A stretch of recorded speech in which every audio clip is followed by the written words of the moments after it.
So, eto na nga mga sangkay, mukhang magkakaroon na nga po ng gamot laban po sa cancer na hindi na po kailangan dumaan sa chemotherapy at marami pa pong iba mga sangkay. Tanging dadaan ka lamang po sa proseso, magpapavaccine, gagaling ka na. At ito nga yung mga sangkay ay usap-usapan po sa buong mundo.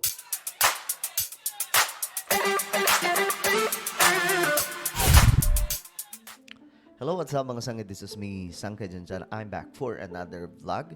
And today nga po mga sangkay, napakagandang balita yung ating gustong iparating sa lahat ng mga manonood po. Lalong-lalo na po sa lahat ng mga solid sangkay na lagi pong andito at nakasuporta. No? At shoutout sa lahat ng mga solid sangkay. No? Kung ikaw ay solid sangkay, mag-comment ka po sa ibaba ng hashtag solid sangkay. Anyway, bago tayo magsimula, paki-subscribe po muna yung ating YouTube channel.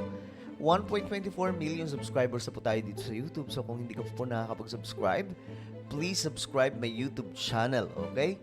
Hanapin niyo po yung subscribe button sa ibaba, pindutin niyo po yan, tapos i-click niyo rin po yung bell at i-click niyo po yung all. Sa mga nanonood naman po sa Facebook, i-follow niyo po yung ating Facebook page. Dahil mga sangka ito, alam niyo, tayo po lamang siguro yung vlogger na nagbabalita, mga sangkay ng mga pandaigdigang balita kagaya po nitong topic natin ngayon na napakaganda, no?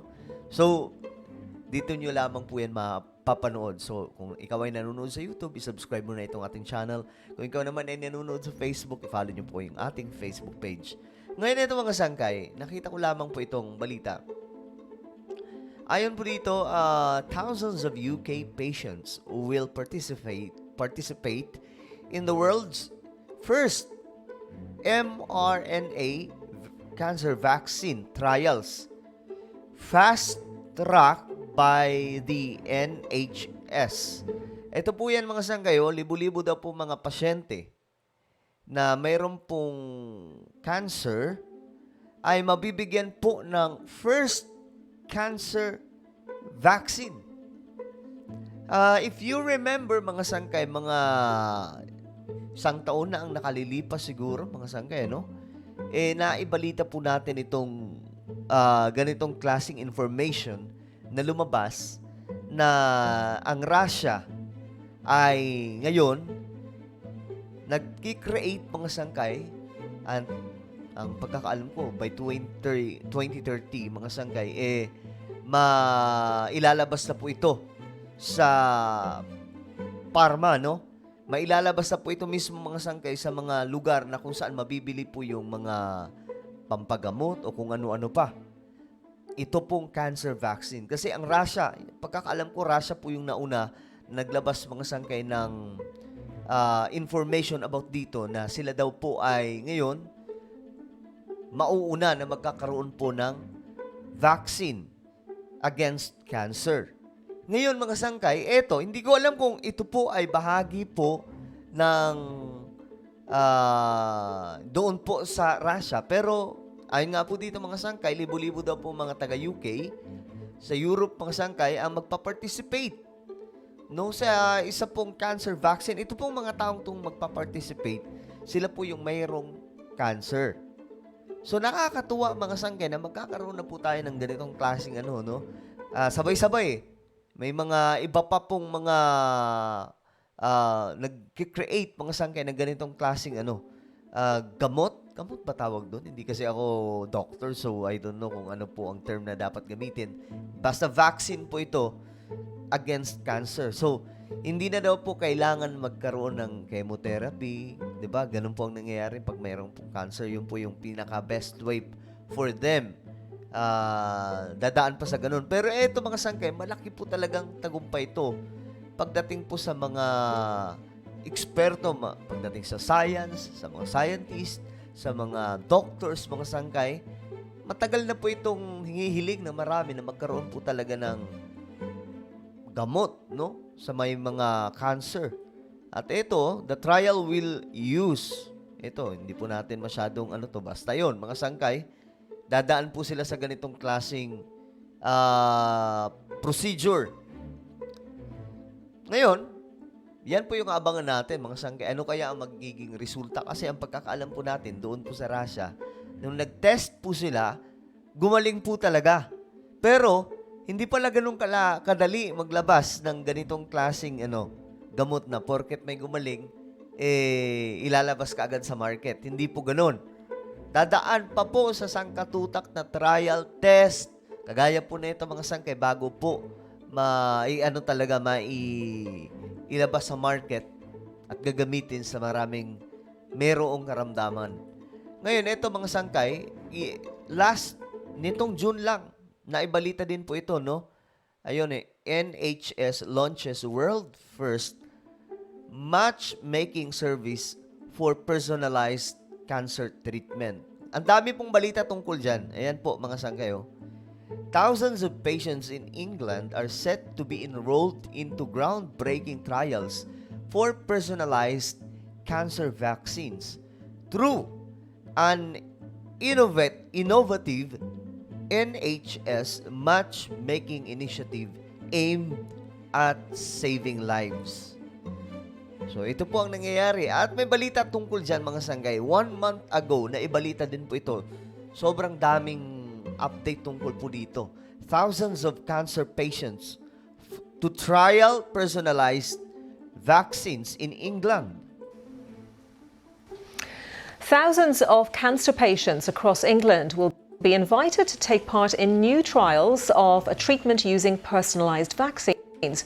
The scheme, known as the Cancer Vaccine Launchpad. Grabe, no? Cancer vaccine. Ang pagkakaalam ko, ito po ay galing sa mga sangkay sa na-create po nila mula po sa mga vaccine mula sa COVID.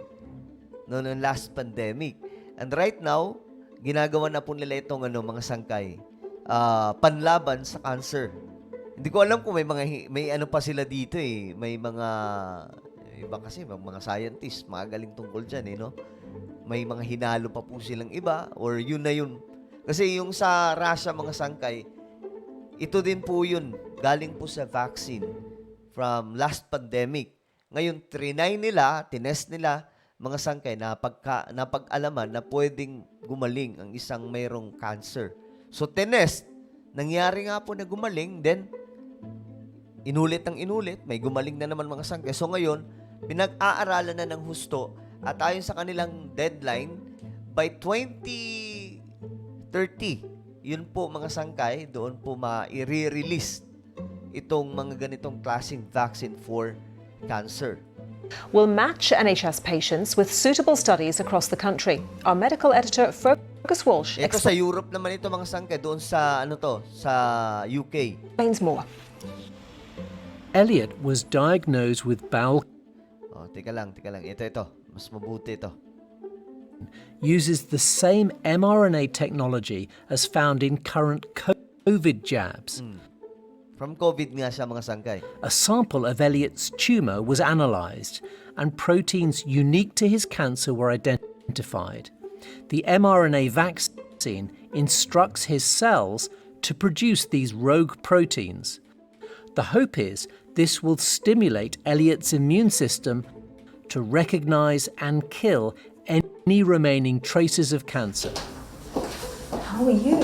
Okay, Elliot, mga sangkay. Yung mga doktor siguro, kung may makakapanood nito mga doktor, siguro mag-comment kayo kung ano nga ba ang inyong opinion tungkol po dito. Kasi, syempre, hindi naman po tayo medical professional. Meron po tayong mga opinion, mga sangkay na hindi po, kumbaga, mas wide ang opinion or pag-a-analyze or information ng mga medical professionals. No? So, kung mayroong nanonood dito, mga doktor, siguro mag-comment po kayo at para mas maintindihan ng mga kababayan po natin kung ano ito. Kasi ito, malaking malaking pasabog to sa buong mundo kasi 'di ba? Ang dami po ngayon nagkakaroon ng ganitong klaseng karamdaman. So kung meron na po tayong gamot niyan or vaccine kung tawagin, hindi maiiwasan na po natin yung pagka ng ibang mga tao, mga sangkay na nalalagay sa alanganin ang kanilang buhay dahil po sa ganitong klaseng karamdaman. So, kung may mga doctor dyan, please mag-comment po kayo. Basta ito, mga sangkay, ayan, hindi po ito fake news kasi ito galing sa BBC News. Ang dami pong naglalabas ng information tungkol dyan. Ito, daming gumagawa ng article. Ayan. Then, ito, kalat na kalat po ito sa sa social media. So, basahin lang natin to. Diretso, then ending po tayo. Patients meeting eligibility need only provide blood and tissue samples to join. The program called the Cancer Vaccine Launchpad involves 30 UK sites and collaboration with BioNTech. The first patient, Elliot. Okay. So, ayan. Tingnan natin yung mga comment, mga sangkay.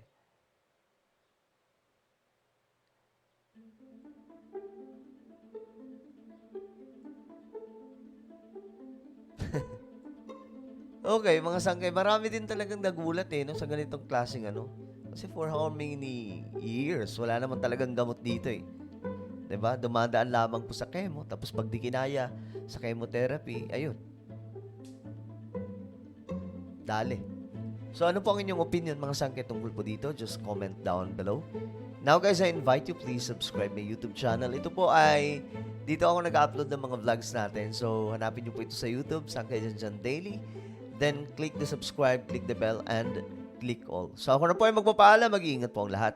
God bless everyone.